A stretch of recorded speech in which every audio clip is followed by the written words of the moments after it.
You know what would have ruined this story? Is if they played this song. Come, come, come, come, come, chameleon. You come and go. You come and go. Love would be easy if your colors were like mine. Oh.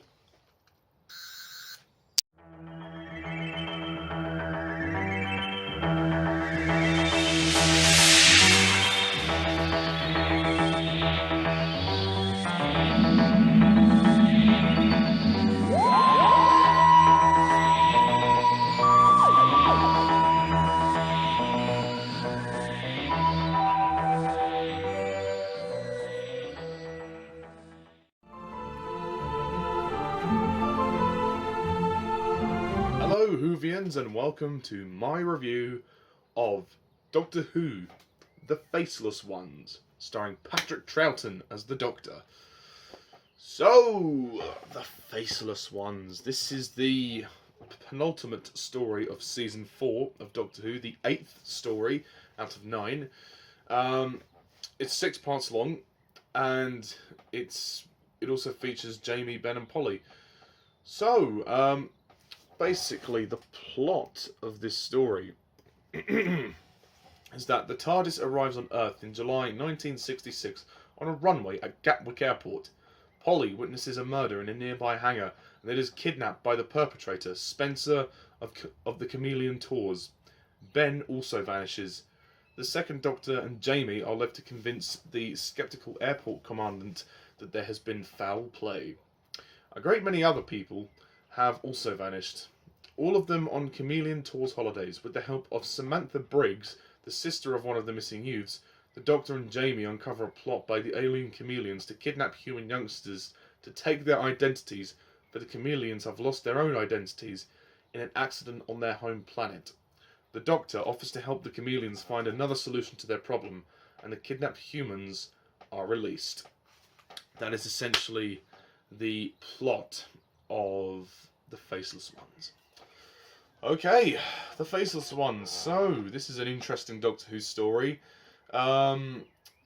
because it's the first time we've seen these chameleon people, and it's also set at Gatwick Airport, so there's a nice British feeling to it. But it's also quite historical in the fact that it is Ben and Polly's final story. Yeah, it's sad. We say goodbye to Ben and Polly in this story. We'll get onto them a bit later, but I'll talk about the overall story first. Okay, so The Faceless Ones. Yeah, I enjoyed this story. I thought it was pretty solid. It was pretty great fun. I don't think it's a masterpiece by any stretch of the imagination, but for what it is, it's certainly great. I like the concept of the story and the chameleons. The fact that they're not really... I mean, they're doing bad things. I mean, they're not really... They don't see themselves as antagonists, even though they are the antagonists of the story. What they're doing is trying to rebuild what they've lost. And in a way, when you realise that, you realise what it's all about. And what I love about this story is that there's a great sense of mystery. It all builds up to that final part of the story. It's quite... I wouldn't say scary. It's just weird. There's this weird sort of mystery going on. And, like, when these people go on the aeroplanes to this, what is supposed to be a tour, ends up becoming something quite a bit more than that. So that's very interesting. I think the chameleons themselves look great. They look really freaky. The design is just weird. Like, these people wear these weird masks, and there's no eyes. I mean, you can see the outline of people's bodies, obviously. It's not like in the story with David Tennant, The Idiot's Lantern, where people's faces get sucked off through visual effects. This is the 60s. They can't do that. So they have to do masks over that. So you can see the mouth, the eyes are all blocked out, but it's like a mask that they've just pulled over. But it looks convincing enough, and it looks pretty damn scary, I would say. I love the tension in the story, and how the Doctor's trying to desperately convince everybody that something's going on here, and also Jamie as well. Jamie takes a much larger role in this story. This is the story where I finally love Jamie. Jamie has been in the background for the previous stories, but now Jamie is really coming into his own, and is becoming a great companion. This story, after I watched this story, I thought Jamie is a great companion. He really takes charge. He's with the Doctor. He helps Samantha, the Liverpool Scouse woman, who's trying to find her brother. She's a great character as well. She's one of the great side characters in this story, and the two of them form a little bit of a romance as well. Jamie's getting his fair share of snogs in this story.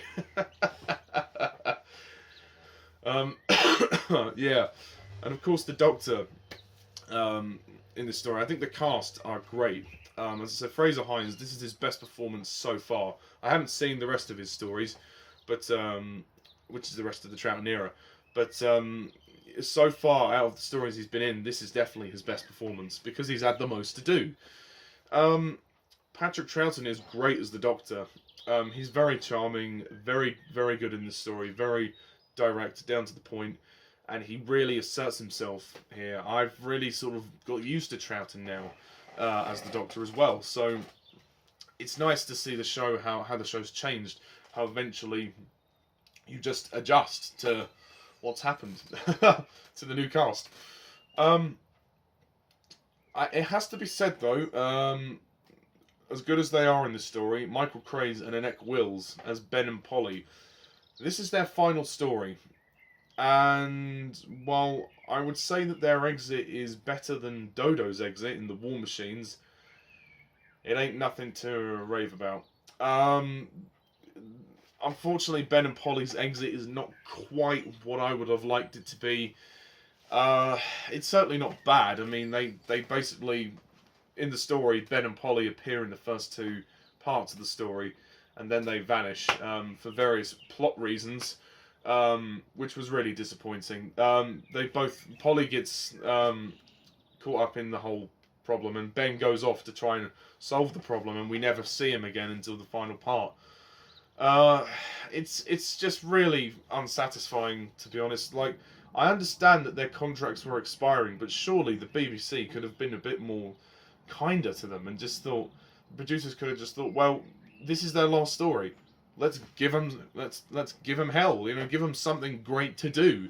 Give them some great involvement, like have them work with Jamie a lot, I mean, the fact that Jamie gets more to do is great, but don't compensate for that by giving them less to do. That it just pisses me off, like, because you could have had a great final story for them. They could have got a great amount of involvement. It could have been a great experience for them, greatly emotional. But no, they're utterly wasted in this story. I mean, what the hell? Ben and Polly don't do anything in this story. And then they just turn up at the end of the story for the final scene. Their exit just comes out of nowhere. Like, they decide that they just want to stay on Earth. Like, it's for no reason. Like, and the Doctor, like, I mean, it's a nice scene, but it comes out of nowhere. And, it would have had much more of an impact if they had been in the story from the beginning to the end. But they're not. They're barely in the story, which is sad. Really sad. But their final scene is good for what it is. It's good. And when they say goodbye to the Doctor and Jamie, it's nice. And they say, "Oh, take care, Doctor, mate." And Polly says, be safe. And Jamie says, "Oh, I'll look after them." Which is nice. So it is a nice scene for them to leave on, and they walk off to do their own thing. Ben, I'm assuming, goes off to become a sailor, and Polly goes off to do what she's going to do. Some people have said that they could see Ben and Polly get together, and I would kind of agree with that. I think it would be great for Ben and Polly to have actually got together as a couple, because I think there's a lot of chemistry there. I think they're both great companions. I mean, just on a reflective note, I think Ben and Polly, since they joined in the War Machines, have been great companions. They've always been a joy to watch. Ben is very brave. He's very funny. He's such a laugh. He's very direct. He's a no-nonsense guy. He doesn't take crap from anybody. And the fact that he's a Cockney is just different, They kind of talks in a bit of an accent, He's a bit like this. He kind of kind of just like goes, "All right, mate," you know, all of that kind of dialect, which is funny. It just makes him unique. And Polly is, you know, smart, sexy, feisty. You know, she's great. She's also very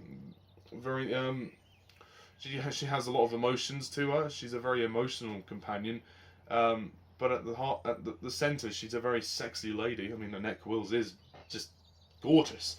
Uh, but you can tell I have a crush on her, obviously. Yeah, and they work well together. And they've worked well with both Doctors, actually, because they started at the end of Hartnell's era in the War Machines, which is when Dodo left. And now they finished with Patrick Troughton about a third of the way into his run. And, you know, it's sad to see them go. It's sad to see them go, but they were great. They're very entertaining companions to watch. So, goodbye, Ben and Polly. Although we still have Jamie, so Jamie will be with us for a while. He's going to be with us to the very end of Troughton's era. So, and also, like, the fact that a lot of this story is missing as well doesn't help. So, once again, back to loose cannon reconstruction land. Although, actually, 2 of the 6 episodes survive. Episodes 1 and 3 survive, thankfully. But the other parts don't. So the other parts have been reconstructed, and they are very good. And there's even been some elements of CGI that they've added in as well, like with the planes as well. And I like that the climax. I mean, I kind of wanted more event in the climax, which is why I think Ben and Polly should have been more involved in the story, because then the climax would have had more event. And then the ending of the resolution of the story is nice, though, when the fact that the Doctor actually manages to compromise with the faceless ones, and the chameleons. Sorry, and he manages to find a way for them to kind of get what they want, but also not to do the bad things they're doing, which is lovely. I think that's a great. It was a nice ending. As in terms of a bookend, it's nice, but this story has so many missed opportunities. It's just the fact that Ben and Polly just don't do anything in the story. They do their few bits at the beginning. I mean, this is not the fault of the actors. This is not the fault of the actors. Michael Craze and Anneke Wills, they do great with what they have, but it's the producers and the BBC. They just haven't given them a grand send-off, which is what they deserved. But on the flip side, they gave Jamie a lot more to do, which is fine. I don't have a problem with that, but they've compensated that by giving Ben and Polly less to do.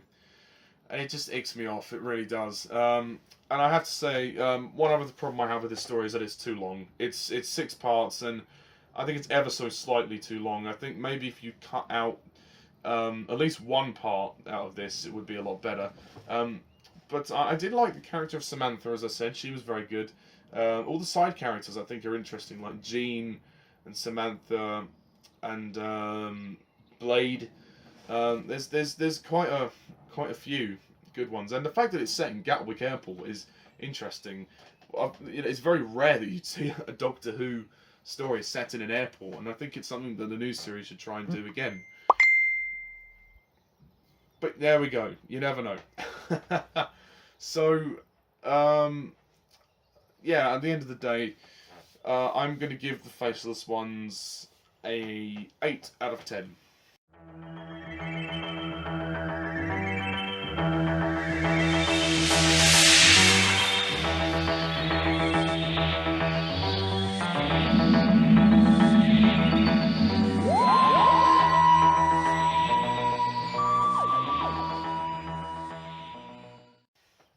It's a good story, but it just has a lot of wasted potential. This could have been a 10 out of 10 story had they utilised Ben and Polly a lot more in their final story, but sadly that wasn't to be the case.